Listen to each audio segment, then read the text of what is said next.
thank the gentleman for yielding, and I thank him for his leadership and that of Mr. Levin and Mr. Waxman as the chairs of the three committees when this legislation, so transformative in the lives of the American people, was passed by the House of Representatives. And now for coming to the floor today to, I don't know what the word is, to even counter some of the ridiculousness that is being said on the other side of the aisle in relationship to the Affordable Care Act. The fact is that what's happening today is the Patients Rights Repeal Act. That's what they want to do, is repeal patients' rights. Why are they doing this? Do you think this would be a good idea to do this on Women's Health Month, to repeal legislation that gives a wide range of free preventive services to women, the protection being dropped for women when they are pregnant or when they are sick, that no longer will they, under the bill, no longer will they be charged higher premiums than men. Of course, the Republicans want to repeal that today in Women's Health Month, Health Week, that knowing soon being a woman will no longer be a pre-existing medical condition. It's just one piece of it. The fact is, this is not a serious effort to repeal the act. That's not going to happen. What this is another example of job evasion, jobs evasion, in several ways. First of all, it is our job to come here and act for the good of the American people. And right now, the American people see that good as the creation of jobs.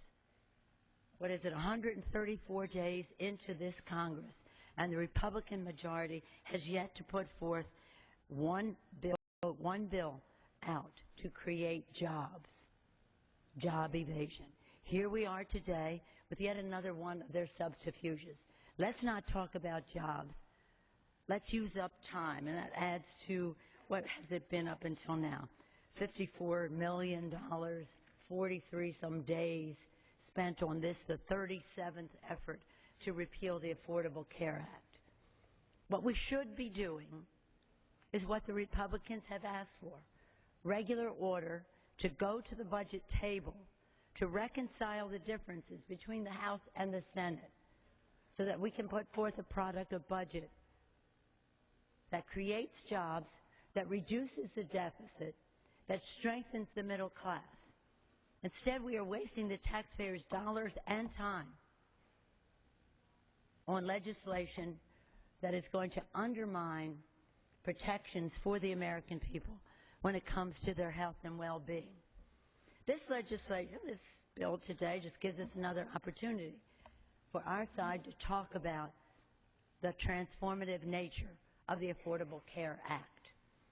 If there were no reason to pass such a bill, if everyone loved his or her own health care and health insurance premiums, if that were the case, we would still have had to pass the legislation because the status quo in health care in our country was unsustainable from a financial standpoint.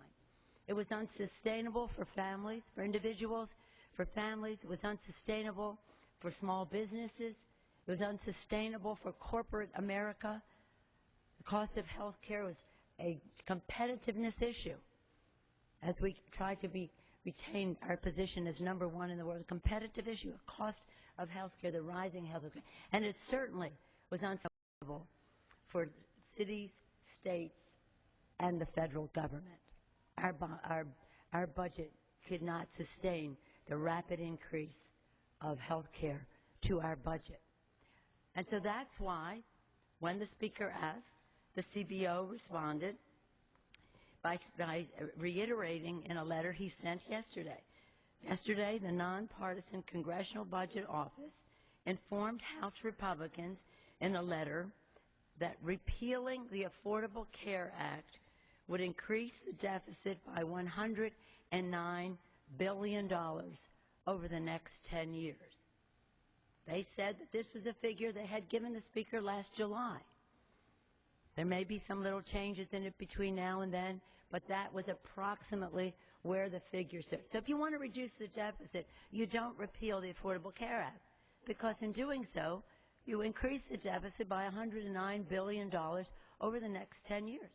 And the purpose of the bill was not only to make health care, improve the quality of health care, increase the accessibility to many more people, and to lower the cost, but that in lowering the cost, it would reduce the deficit.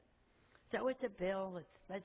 Pretty soon, many more Americans will be taking advantage of it. But so far, over 100 million Americans have taken advantage of the preventative services. Over 100 million Americans.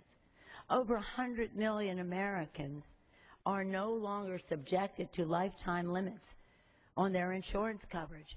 That's a remarkable thing. 6 million seniors have seen their prescription drug costs be reduced, those who are in the donut hole, by around $6 billion. Young people can stay on their, right now today, on their parents' insurance policy until they are 26 years old. The list goes on and on about the preventive exams that are free to seniors. The list goes on and on about what benefits the action that the Republicans are taking today would repeal that are good for the health and well-being of the American people. Now, this bill is not just about health care. It's about the good health of the American people. It's about prevention. It's about wellness. It's about electronic medical records that will change everything in terms of access to care and the quality of your care, because your records are wherever you are. It's entrepreneurial. Our founders, in their dedication, in their sacrifice, in their courage, called for life, liberty, and the pursuit of happiness as goals of our new republic, of our democracy. And this bill honors the vows of our founders in just that way. A healthier life, the liberty to pursue your happiness.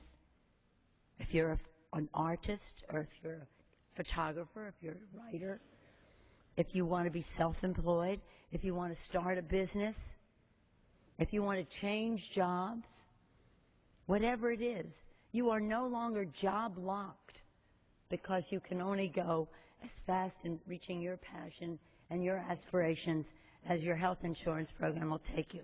If you have a child with a pre-existing medical condition, or if you're concerned about being sick yourself, you no longer are confined in your pursuit of happiness by the cost of a health care premium or to even get one. It is entrepreneurial. We even see articles now, and Mr. Chairman, you have pointed them out in the public media, about young people, or not even young people, but people who want to leave companies and start their own businesses. They're waiting for this bill to be fully implemented so they have that freedom to go forth. So while I think it is a waste of the public's time to take this bill up on the floor of the House, to hear my colleagues talk on the floor, you think they either don't know what they're talking about or they do. And in either case, it is not the fact, they're not presenting the facts about what this legislation does. It is going to be right up there with Social Security and Medicare as pillars of economic and health security for the American people. It is going to make us more competitive internationally because our businesses will not have an anvil of the rising cost of health care. It reduces the deficit, improves the health and well-being of the American people. It's about the entrepreneurial spirit of America. It honors the vows of our founders of life, liberty, and the pursuit of happiness.